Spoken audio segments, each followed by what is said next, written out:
Então, o primeiro capítulo do Trabalho e Conhecimento é um artigo do Gaudêncio Frigoto, intitulado Trabalho, Conhecimento, Consciência e Educação do Trabalhador, Impasses Teóricos e Práticos. Ele vai começar o artigo com uma crítica à educação tradicional, né, que está muito longe da ideia de prática. A gente já viu essa divisão teoria-prática da pedagogia hegemônica alguns artigos atrás. E ele vai apontar que existe uma grande crise de aprofundamento teórico na educação hoje, né, que passa principalmente por uma homogeneização do discurso crítico. Então, vê que ele já mudou o tom da crítica dele da pedagogia tradicional, ele está já na pedagogia crítica, né? Onde nesse discurso crítico a prática pedagógica muito incorpora a educação tradicional e muito se toma uma concepção burguesa de trabalho, né? Na concepção burguesa de trabalho na ideia de emprego. Então,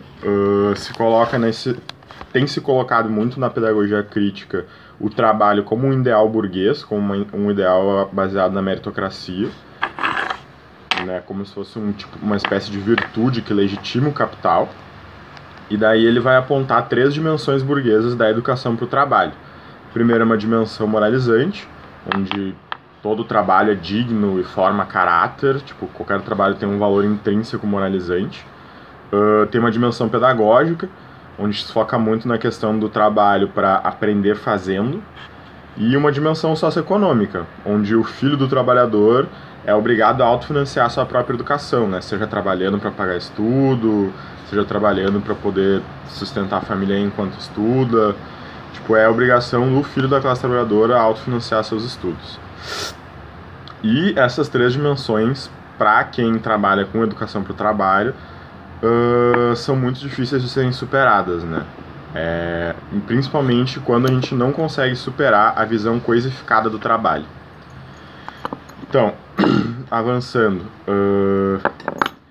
o Gaudêncio vai colocar o indivíduo como o repositório das condições de produção do meio de vida, né? Nós produzimos nosso meio de vida a partir das nossas capacidades individuais colocadas coletivamente, né?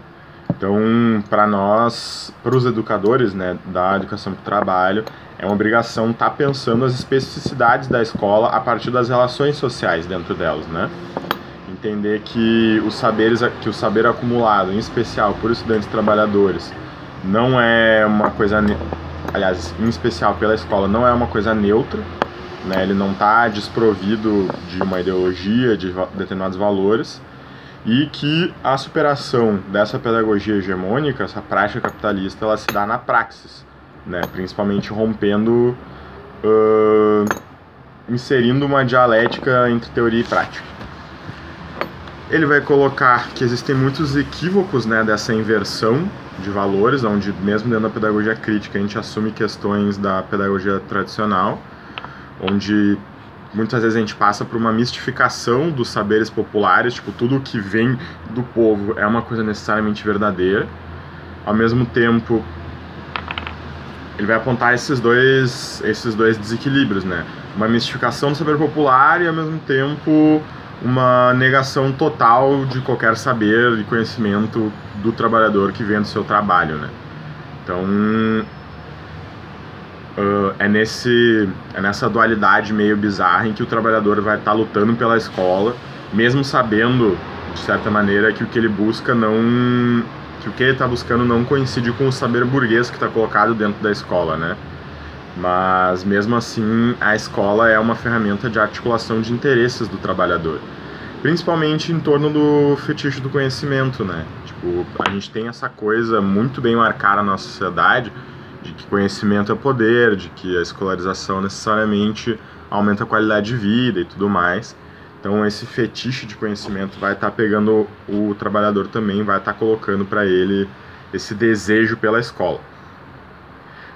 A gente também vai ver que a escola, ela nos coloca numa situação de... Aliás, o capital, né? Ele nos coloca numa situação de dupla expropriação, uma expropriação material, que a gente já viu exaustivamente, né, de alienação do trabalho e tudo mais, e uma expropriação intelectual, né, principalmente do que o Gaudêncio vai chamar de saber operário, né, principalmente ali nas linhas tayloristas, tem um movimento muito organizado e articulado do capitalismo de estar se apropriando dos saberes dos operários, dos saberes da linha de montagem e tudo mais, qualquer trabalhador. Então, para a gente buscar romper essa expropriação intelectual, a gente tem que pensar o trabalho enquanto princípio educativo, né? Pensar o próprio conhecimento. Esse daqui é um artigo antigo, mais tarde o Frigoto vai estar escrevendo que não existe princípio educativo do trabalho no capitalismo, né? Então, para ele, um dos pontos centrais dessa crise de aprofundamento teórico, principalmente dos teóricos críticos, é a não historização da categoria valor-trabalho e capital-trabalho. Não situar essas duas questões como um processo histórico, né? Então, principalmente quando a gente não apreende a ideia do sistema de produção, quando a gente não apreende a produção histórica das relações capitalistas de produção, né? Então, tu é um educador crítico, mas tu não tem esse arcabouço de como que se constitui historicamente o capitalismo e as relações resultantes dele. Então isso te dá um grande buraco teórico que vai te atrapalhar bastante, vai te colocar principalmente na berlinda da pedagogia tradicional na sua prática. E também, não fazendo essa historização, a gente muitas vezes acaba abstraindo a ideia da praxis, né? Abstraindo no sentido negativo. A gente perde a capacidade de compreensão, da nossa compreensão evoluir com a evolução do capitalismo, né? Tipo, o capitalismo ele avança, ele traz consigo o avanço das forças produtivas e tudo mais. A nossa compreensão da sociedade tem que evoluir junto com isso. A gente não pode negar esses avanços. Então, para o Gaudêncio, vai ser impossível construir uma consciência de classe nos nossos educadores, nos nossos educandos, sem uma análise adequada da realidade, né? Que passe por essa historicização. Então, ele vê um padrão, assim, né, na formação, na condução dos processos educativos por educadores críticos, uma diminuição da capacidade de aprofundar essa análise. Não só na denotação da conjuntura, assim, que a gente está vivendo e tal, mas nesse processo histórico mesmo. Então, ele também vai demonstrar uma grande preocupação com uma certa deturpação ou revisionismo dos métodos de análise materialistas históricos, né? Uma certa, não vou dizer infecção, mas uma certa tendência aos materialistas históricos a assumir uma visão muito do anarquismo, assim, de quanto pior melhor, que é uma coisa que o Gaudêncio em vários artigos vai estar batendo, vai estar se posicionando contra. E até muita gente assumindo a tese do não trabalho, né? De que não é importante trabalhar, de que nós temos que combater a ideia do trabalho e tudo mais. Acho que esses pensadores depois vão ser bem mais criticados pelo Ricardo Antunes e tudo mais. E ele vai apontar para nós que é tão importante essa questão histórica porque as novas relações de trabalho se gestam das velhas relações de trabalho, né? Os avanços que a gente tem, mesmo que sejam avanços capitalistas a fim de aumentar o lucro do capitalismo, eles são fundamentais para a mudança da sociedade. A gente caminha para frente, né?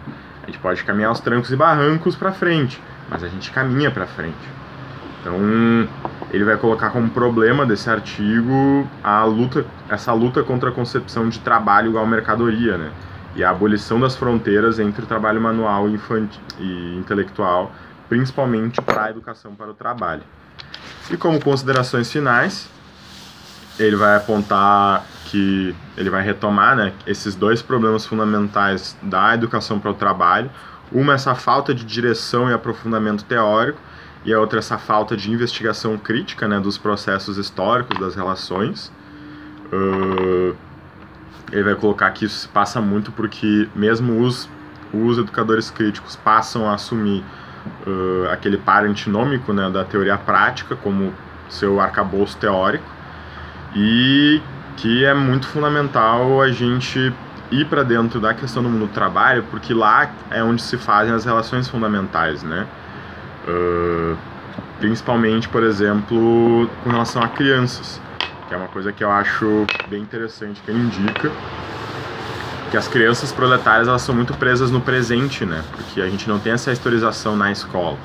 Então, a educação para essas crianças proletárias tem que não só conseguir instituir processos historicizantes de educação, como também se aproximar da técnica, né, que essas crianças têm, porque afinal toda criancinha proletária já está meio que trabalhando, ou então logo em diante vai estar entrando no mundo do trabalho. Então é uma coisa que tem que ser pensada também, não só para os adultos, né, mas para as crianças também. Também vai apontar essa divisão, né, manual intelectual no ambiente do trabalho, como uma fonte de impossibilidade do conhecimento produtivo se inserir, do conhecimento crítico se inserir no processo produtivo. Né? Enquanto a gente não romper essa dualidade, a gente não consegue colocar elementos críticos na educação. E também que ela coloca um confronto, né, entre o saber prático e o saber científico. Tipo, estudar é uma coisa impossível para o trabalhador manual, né? Porque não são esses os saberes que ele utiliza, não são esses os saberes que ele tem. É muito difícil estar estudando. E ele vai apontar que mesmo para o trabalhador intelectual, que teoricamente tem uma vida melhor, né, falar de uma maneira bem vulgar, ele também não vai estar livre das mazelas desse confronto entre saber prático e científico.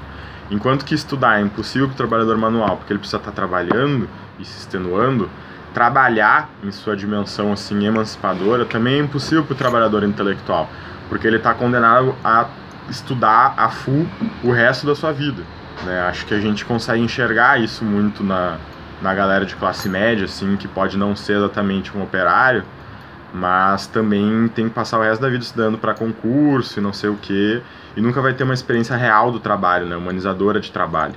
Então, não é uma desculpa para essas pessoas, mas é uma dimensão também alienadora, né, dessa galera, mesmo que na materialidade elas estejam mais bem de vida, por assim dizer. Então, e por fim, né, como o Gaunencio não é um cara muito cataclísmico, ele vai colocar que aconteceram alguns avanços nos últimos tempos na pesquisa e educação, principalmente no sentido de diminuir um pouco a distância entre o pesquisador e o trabalhador, né, organizar um processo, e ele vai colocar que esses avanços têm que caminhar na direção de organizar um processo educativo que não arranque o trabalhador do seu serviço, né. Como é que a gente faz uma boa educação para o trabalhador sem que ele se retire do ambiente de trabalho, né? Mas sim que a gente consiga constituir esse trabalhador que está se propondo a estudar, constituir ele num estudante, num cientista, num artista e ao mesmo tempo um trabalhador, né? Sem eliminar esses elementos da materialidade dele, da subjetividade dele.